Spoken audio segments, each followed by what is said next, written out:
aku bukan orang kaya. Gak bisa dong asal todong nikah gini. Bapak yang dengar kabar itu jadi sedih.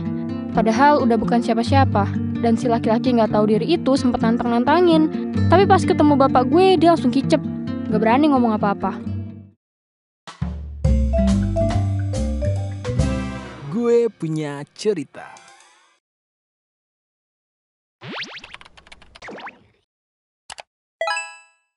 Peringatan, animasi ini dibuat dengan tujuan sharing pengalaman pribadi sang pengirim cerita.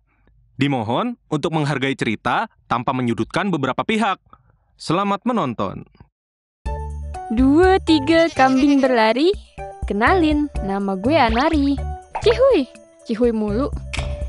Gue hari ini mau cerita tentang perjalanan hidup yang Allah Akbar dan Masya Allah sekali naik turunnya. Jadi cerita ini agaknya akan sedikit panjang. Mendingan sekarang ambil makanan lo dan cari posisi paling enak buat nonton. Kita bakal jadi teman makan lo. Gue akan mulai cerita ini dari tahun 2015. Singkat aja, sedikit cerita tentang mantan gue yang waktu itu masih jadi pacar gue selama 4 tahun lamanya. Sebut aja dia namanya Benny. Gue nemenin dia dari masih kerja di pencucian motor sampai dia kerja di kapal yang gajinya lumayan banget.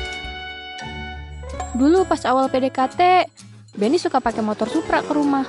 Dia sempet minder karena dia pikir keluarga gue lumayan berada. Tapi gue selalu yakinin dia kalau keluarga gue tuh nggak apa-apa kok. Dan emang bener, pas ke rumah, Benny diterima dengan baik di keluarga gue. Singkat cerita, karena kita yang udah pacaran lama, bapak nanyalah ke gue soal Benny yang kapan mau lamar gue. Terus gue sampein juga kan tuh ke Benny dengan nada dering, nada lemah lembut. Gue bilang, "Yang, bapak nanyain tuh, kamu gak ada niat mau ngelamar aku kah? Tunangan atau apa gitu?" Terus dia jawab dengan agak ketus kayak gini, "Bapak kamu nanya gitu, bilangin bapakmu, aku bukan orang kaya.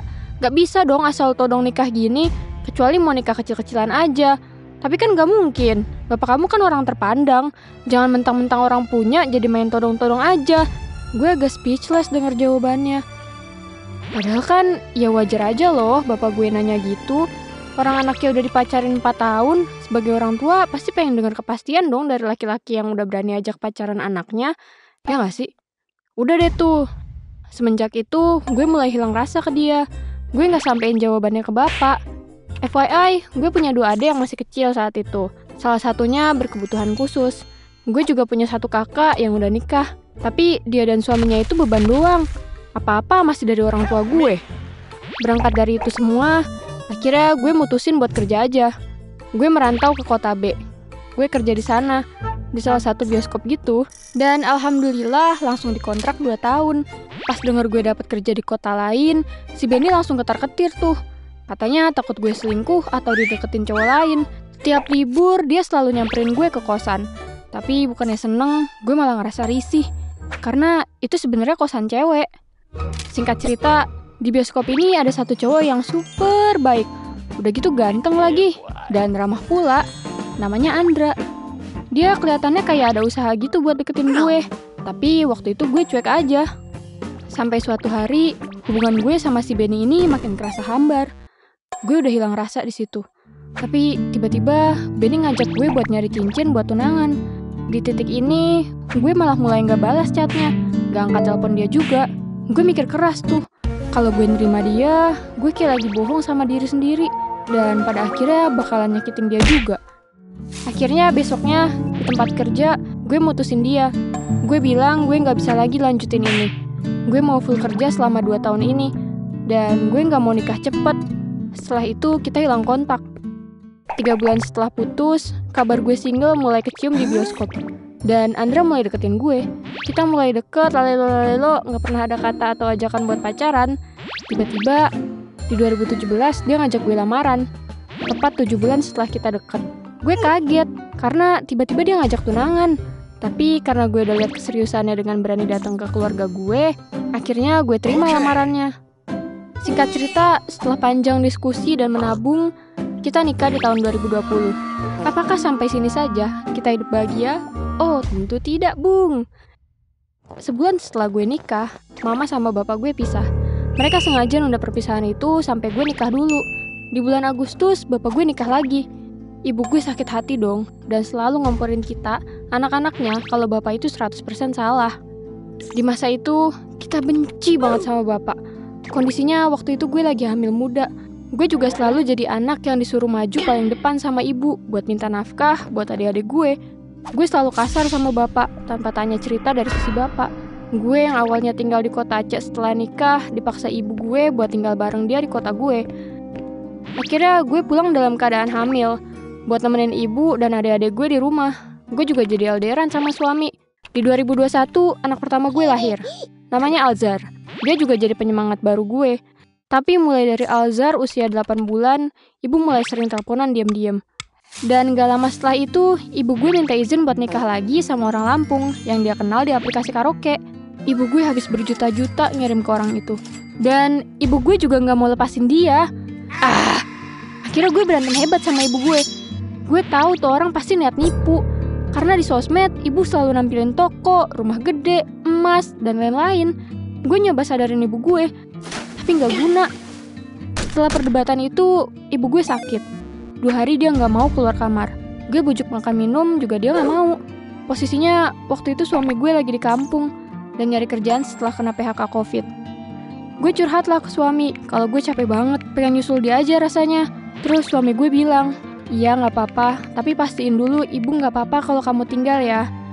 Besoknya, gue ajak ngobrol lah tuh ibu. Bu, aku mau izin ikut pulang ke kampungnya Andra, gak apa-apa ya bu? Nah, ibu gue yang lagi berbaring sakit itu langsung sumringah.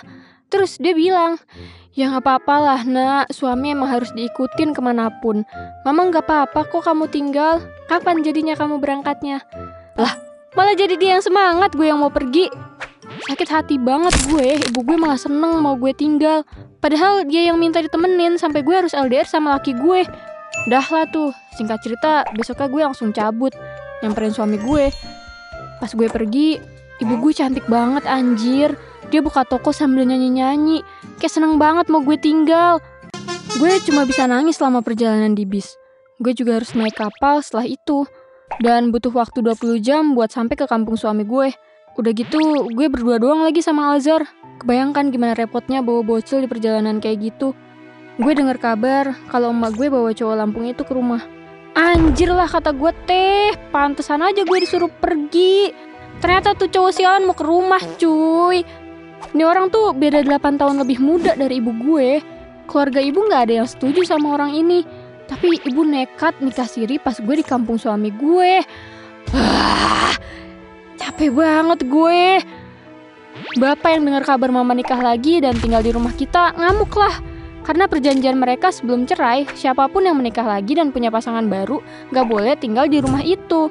Akhirnya mama diusir sama bapak dan si laki-laki gak tahu diri itu sempat nantang-nantangin. Tapi pas ketemu bapak gue, dia langsung kicep, gak berani ngomong apa-apa. Alhasil, mama keluar dari rumah itu, menyisakan adik-adik gue. Adik bungsu gue waktu itu masih SD kelas 5.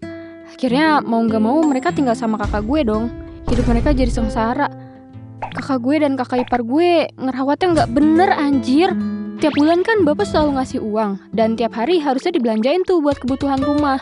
Tapi kakak dan kakak ipar gue tuh malah manfaatin itu semua. Mereka berdua gak kerja. Lu bayangin aja dah tuh.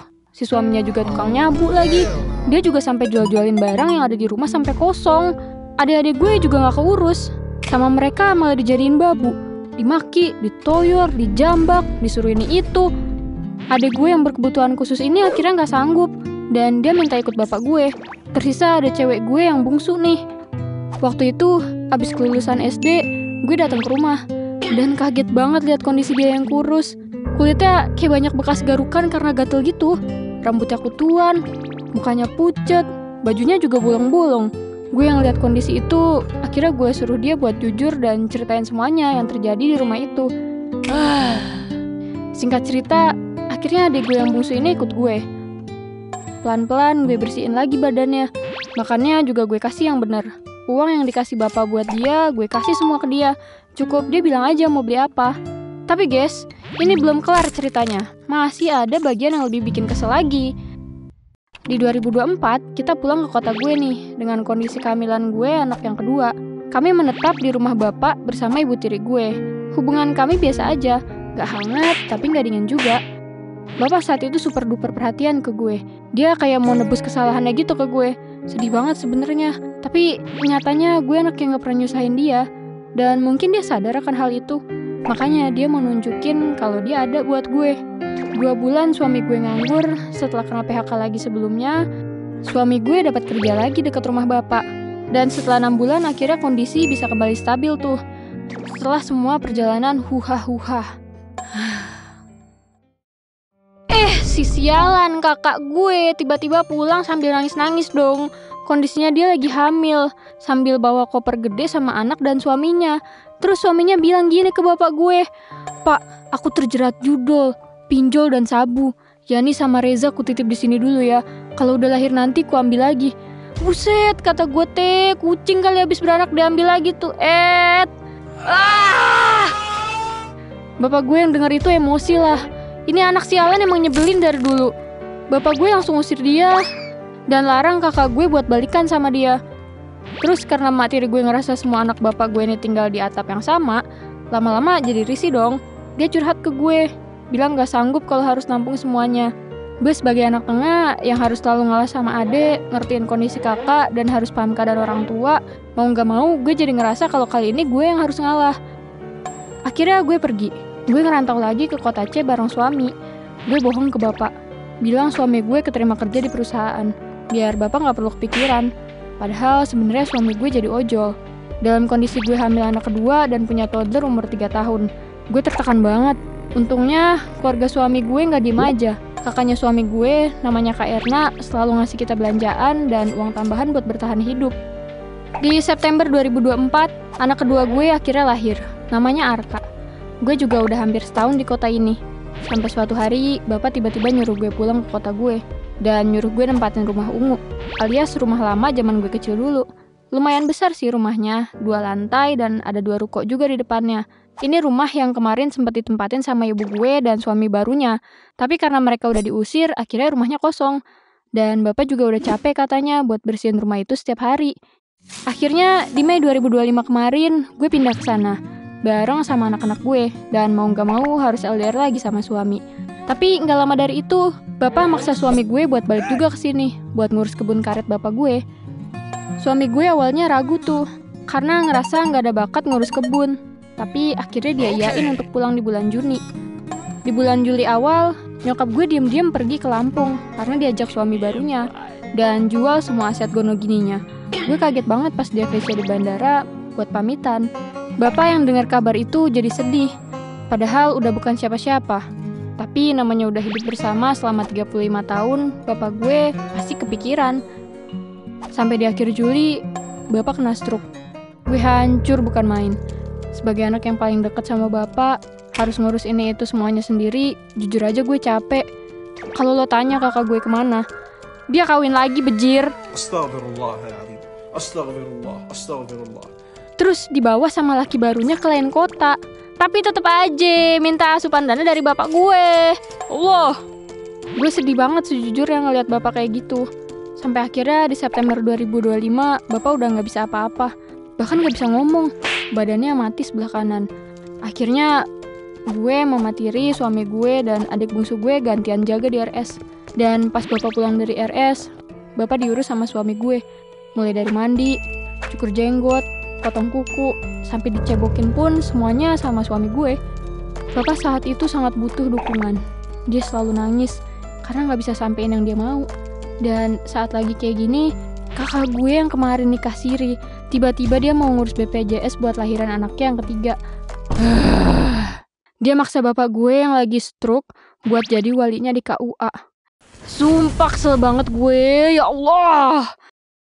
Karena gue gak berani bilang, jadinya yang ribut adik gue tuh sama kakak gue. Dia bilang kakak gue beban dan lain hal sebagainya. Karena emang selama bapak sakit, dia gak pernah jenguk dengan alasan lagi hamil besar. Dan akhirnya dia tetap maksa bapak gue jadi wali nikah di rumah gue, dalam kondisi bicara yang masih pelo. Nangis banget gue liatnya. Dan setelah nikah, tanpa bilang makasih, mereka langsung pulang. Gue sama keluarga udah speechless banget, gak tahu mau ngomong apa lagi. Setelah semua ini, akhirnya gue dan suami gue jadi tulang punggung keluarga ini, ngasih makan dan biayain semua kebutuhan keluarga gue dengan jualan cireng dan buka pencucian motor. Hasilnya, Alhamdulillah cukup lah buat bertahan hidup sebulan ini. Gue kepikiran, kalau aja seandainya yang jadi suami gue bukan suami gue yang sekarang, belum tentu dia bisa ngurus bapak sesabar itu. Gue juga salut dengan suami gue yang super tangguh dan sabar setiap kali cobaan datang. Jadi pesan gue, masalah akan selalu datang ke hidup kita kapanpun dan dengan siapapun kita. Jadi tetaplah hidup, tetaplah waras, dan sayangi orang-orang terdekat kalian. Untuk bisa jadi orang yang penuh kasih, memang kadang ada badai besar yang harus dilalui. Doain semoga hidup gue semakin membaik dan selalu baik ya teman-teman. Cukup segini aja cerita gue, sampai ketemu di cerita lain GPC. Bye!